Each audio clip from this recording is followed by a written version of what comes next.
안녕하세요. 전 특허법인 IPS 이진혁입니다. 오늘 이 시간은 중소기업 IP 분쟁 등 전략 관련해서 특허 협상을 할 때 좀 유의점 몇 가지를 말씀을 드릴 예정입니다.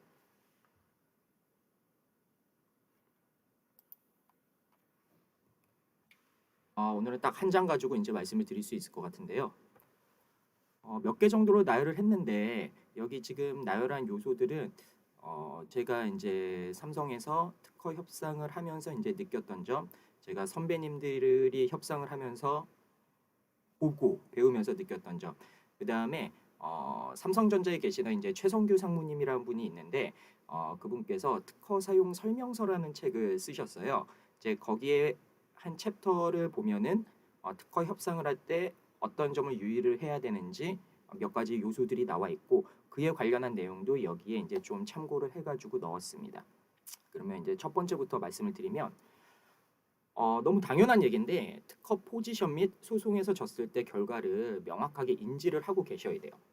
음, 특허 포지션이란 건 뭐냐면 이제 이전 강의에서 설명을 드렸지만 특허 자체의 침해성, 유효성, 그다음에 회피 설계 가능성 이 세 가지를 가진 특허 포지션과 그다음에 그 특허와 관련된 나의 매출이라든가 현재까지 판매된 매출, 그다음에 향후에 판매하려고 하는 매출 이게 두 개가 서로 이제 곱하기가 되면은 나의 지금 특허 분쟁이 있어가지고 이제 리스크가 밸류에이션이 되거든요.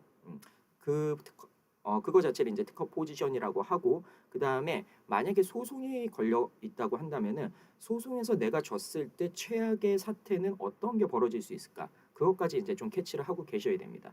즉 그걸 내가 어느 정도까지 리스크를 감당할 수 있는지가 이제 판단이 되고 나면은 협상에서 어떻게 하면 강하게 나가고 어떨 때는 약하게 나가고 이거를 여러분들께서 판단을 하실 수가 있겠죠.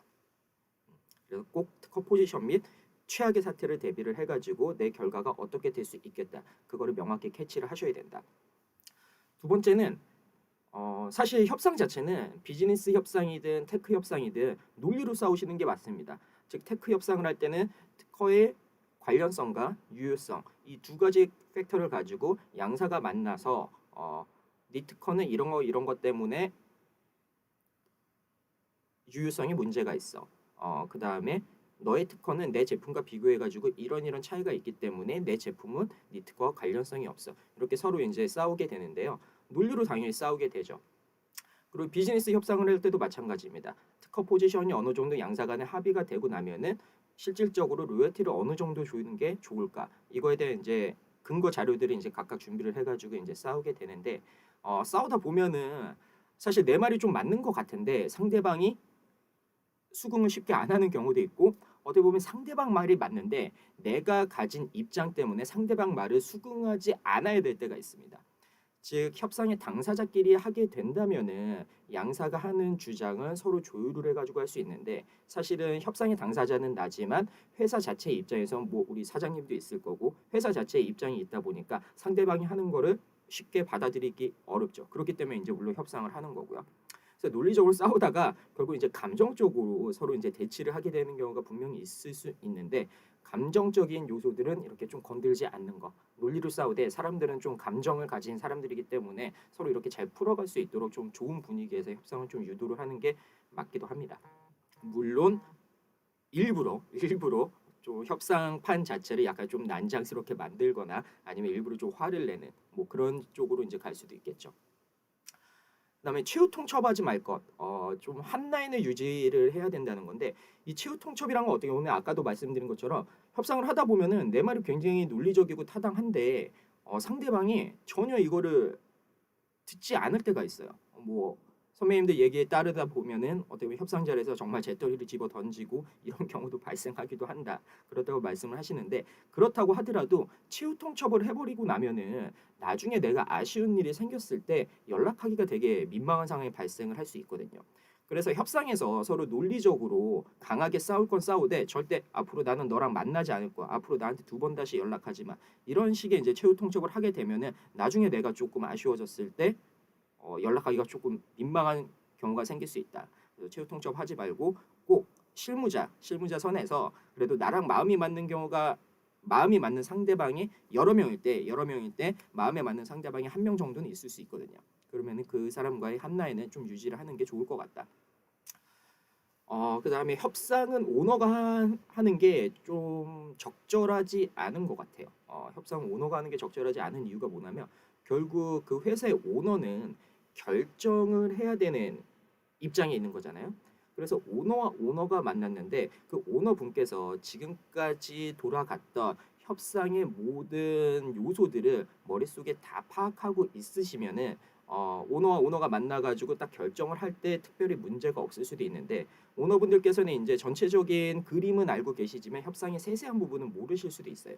그렇게 하다 보면 상대방이 이제 결정을 어떻게 강요를 했을 때 그 자리에서 약간은 뒤로 물러나가지고 생각을 해볼 시간이 필요한데 오너 같은 경우는 결정을 할 수밖에 없는 입장이니까 상대방이 어떤 강요를 했을 때 약간 빠져나갈 타임을 번다거나 빠져나갈 구석을 만들기가 되게 쉽지가 않을 수가 있거든요. 그래서 협상을 할 땐 조금 실무진이 하고 나서 양사 간에 이제 어느 정도 합의가 됐는데 이게 확실히 협상의 결정을 내리기 전에는 뭔가 꺼림칙한 구석이 있다. 그러면은 분명히 나는 협상 실무진으로서는 이렇게 핑계를 댈 수가 있어요. 결국 우리 둘이 협상을 하긴 하지만 우리 둘 다 오너한테 컨펌을 받아야 되는 거 아니냐. 그러니까 지금 있었던 내용을 오너로부터 컨펌을 받기 위해 당분간 시간을 좀 갖도록 하자. 그건 뭐 하루가 될 수도 있고 이틀이 될 수도 있고 반나절이 될 수도 있는 거죠. 그래서 최종적인 결정을 하기 전에 충분히 이 결정이 우리 회사에 이득이 되는지를 검토를 하기 위해 가지고 실무진이 협상을 하는 게 조금 좋은 것 같아요. 오너가 직접 가게 되면 어떤 결정적인 순간에 오너가 빠져나갈 구석이 없을 수가 있다. 그래서 협상은 좀 실무진이 하는 게 좋은 것 같고요. 그다음에 협상하는 사람은 좀 상대방이 경영진에게 가서 보고할 뭔가를 만들어줘야 된다. 이거는 밑에 있는 거랑 이제 조금 연관을 시켜서 강력한 공격이 협상 상대방에게 좋은 약이 될 수 있다. 어떤 뜻이냐면 사실은 이래요. 협상을 하다 보면은 내가 굉장히 강력하게 공격을 하면 얘가 조금 기분이 상하지 않을까? 뭐 이런 걱정을 하기도 하거든요. 사실 맞는 말이고요. 다만 이런 게 있어요. 어, 내가 강력하게 공격을 하고 그게 꽤나 논리적인 얘기라면 내 협상의 상대방이 오너한테 가서 우리가 미처 생각하지 못했던 것들이 있고 상대방이 꽤나 저돌적으로 나오기 때문에 우리가 생각했던 거를 관철하지 못할 수도 있을 것 같습니다. 우리의 눈높이를 조금 낮춰야 될 것 같습니다. 이런 얘기를 이제 협상이 끝나고 돌아가 가지고 오너와 실무자 사이에 얘기를 할 수가 있거든요.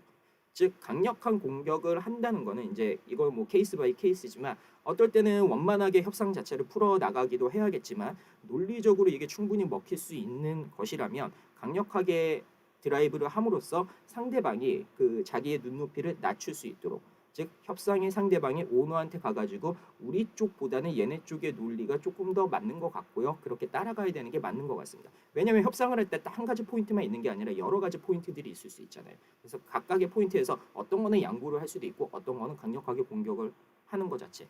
이게 그래서 상대방한테 경영진, 협상의 상대방이 경영진한테 가서 뭔가를 보고할 거리를 이제 만들어 줄 수 있다는 거죠. 어, 지쳐서 양보하지 말자. 이거 어떻게 보면 꽤나 중요한 얘기 중에 하나인데요. 어, 간단한 사건 같은 경우는 이제 한두 번 만나 협상을 해가지고 사실 케이스가 풀리는 경우도 있고 아니면 케이스가 풀리지 않는다면 그게 클레임이라면 소송으로 번질 수도 있고 당분간 뭐 협상이 중지돼가지고 이제 교착 상태로 갈 수도 있을 것 같은데 협상 좀 큰 케이스 같은 경우 꼭 큰 케이스는 아니더라도 협상이 막 5회, 6회, 7회 이렇게 막 가게 될 수가 있어요. 그러면 사실 협상을 할 때마다 상대방을 만나가지고 내가 말해야 될 주장들을 몇 날 며칠을 준비하게 되거든요. 그걸 이제 머릿속에 담고 얘가 어떻게 공격을 하면은 나는 이렇게 얘기를 해야겠다. 이런 거를 이제 준비를 하게 되는데 협상이 몇 달에 걸쳐 그리고 1년이 넘게 이렇게 교착이 되면서 계속 진행이 되다 보면 사실 지치거든요. 예를 들면 상대방에서 이거에 대한 이제 로열티로서의 한 1,000만 불 정도로 요구를 했어요. 근데 우리 쪽에서 이제 줄 수 있는 마진은 처음에 우리가 요구를 역제안을 했던 건 예를 들어 한 100만 불이에요. 한 900만 불의 갭이 있잖아요. 900만 불. 근데 협상을 하다 보면은 이 갭이 이제 조금씩 이제 좁혀지겠죠. 그래서 어느 정도 사건이 무르익었을 때 대략 한 500만 불 정도로 500만 불 정도로 이제 실무자들 사이에서 약간 공감대가 형성이 됐다고 한번 가정을 해보죠. 그러면 이제 약간 어느 정도 머릿속에서 공감대도 형성돼 있고 조금 저희는 이제 좀 풀어지기 마련인 것 같거든요. 그랬을 때 조금 더 논리적으로 공격을 해가지고 그 500만 불을 50만 불 정도 더 낮춰, 즉 450만 불로 낮출 수 있는 여지가 있는지 없는지를 검토를 해보고 그 마지막에 한 번 더 땡기는 거, 협상에서 한 번 땡기는 거. 물론 이거를 땡기면서 협상 자체가 나가리가 되면 안 되겠죠. 나가리가 되지 않는데 논리적인 선에서 상대방의 감정이 상하지 않는 선에서 한 번 더 땡길 수 있을 만한 여지가 있을 수도 있거든요. 그런 경우가 있습니다. 충분히. 예를 들면 500만 불인데 이걸 조금만 더 깎아서 한 480만 불에 한다거나 20만 불이 전체 500만 불에서 봤을 때는 얼마 아니지만 회사 입장에서는 또 2억이라는 돈을 세이브를 할 수 있는 거거든요. 그 다음에 일곱 번째는 돈 외적으로, 예를 들어 이제 돈 외적으로 다른 비즈니스 협업이 가능한지도 한번 체크를 해볼 필요가 있다.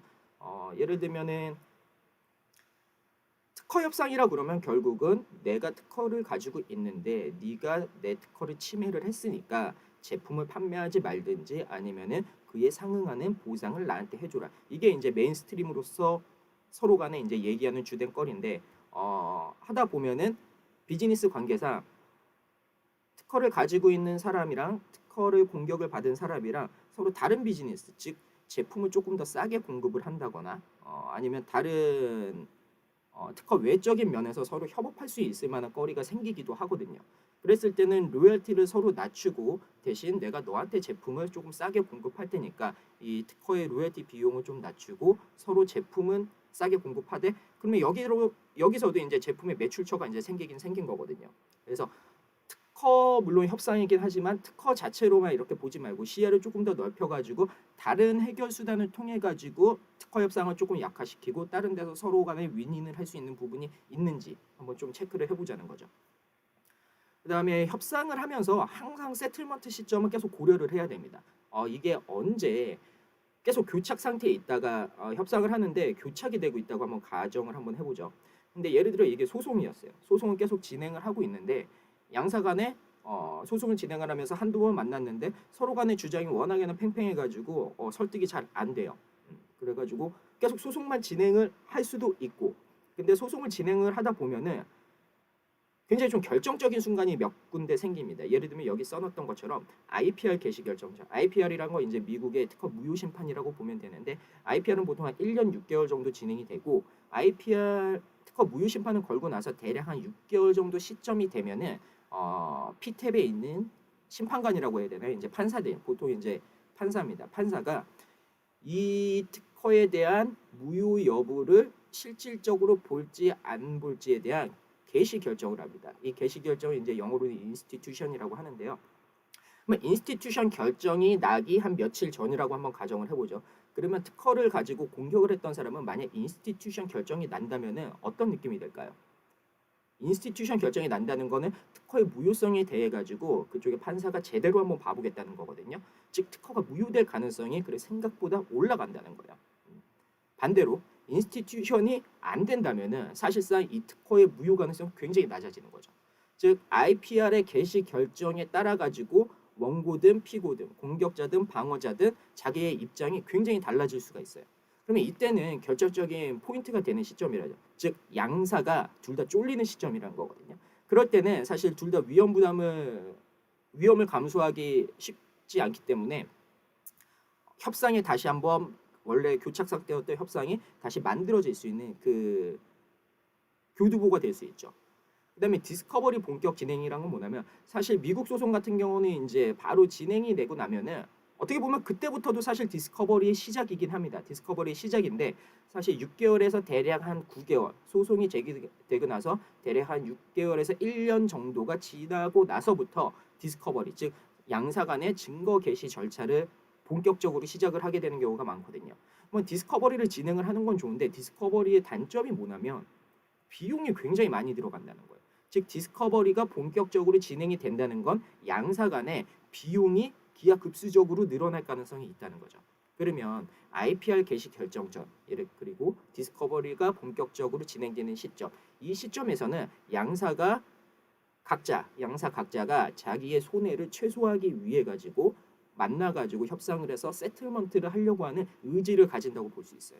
그래서 이런 시점들을 잘 노려 가지고 교착 상태에 있는 협상을 조금 더 풀어 가실 수 있습니다. 그 마지막 거는 사실 뭐 이건 케이스 바이 케이스인데 돈을 주는 사람이 갑이다. 즉 예를 들어 이제 누군가가 되게 강력한 특허를 가지고 있고 그걸 가지고 저를 공격을 했어요. 제가 이제 방어자 입장이에요. 그러면 사실은 방어자 입장이면은 상대방에 대해 가지고 제가 이제 좀 낮은 위치에 있는 건 맞거든요. 즉 얘가 공격을 나를 했을 때 나는 이거를 수비를 해내야 되는 입장인데 수비를 한다는 건 뭐냐면 결국은 이 친구한테 상대방 공격자한테 돈을 줘가지고 끝낼 수 있다는 거고 돈을 주는 입장이 저라는 거예요. 만약에 상대방이 내 제품을 침해 금지시키는 것 자체가 목적이 아니라 로열티를 얻어내는 거, 손해배상액을 얻어내는 게 목적이라고 한다면 결국은 나를 공격한 사람은 돈을 얻어야 된다는 입장인 거죠. 즉 자기 특허를 어떻게 보면 세일링하는 거나 마찬가지예요. 그러면 내가 방어자라고 하더라도 결국은 돈을 주는 사람, 제가 돈을 주는 사람이거든요. 그러니까 제가 돈을 안 주면 이 친구들 사실은 소기의 목적을 달성하지 못해요. 그래서 돈을 주는 사람이 갑이기 때문에 내가 꼭 방어를 한다, 내가 공격을 당했다는 입장에서 너무 쫄지만 말고 결국은 얘도 나한테 돈을 받아가려고 하는 사람이기 때문에 어느 정도 약간 좀 배짱을 부리셔도 된다는 건데 물론 이게 상대방이 굉장히 프로라면 MPA 중에서도 소송과 협상을 굉장히 많이 여러 번 해본 사람들이라면 조심을 해야겠죠. 그래서 특허 협상을 할 때 좀 유의점 관련해 가지고 한 8, 9가지 정도로 이제 말씀을 드렸고요. 오늘 이 시간은 여기까지 하고 다음에 또 다른 주제로 다시 찾아뵙도록 하겠습니다. 감사합니다.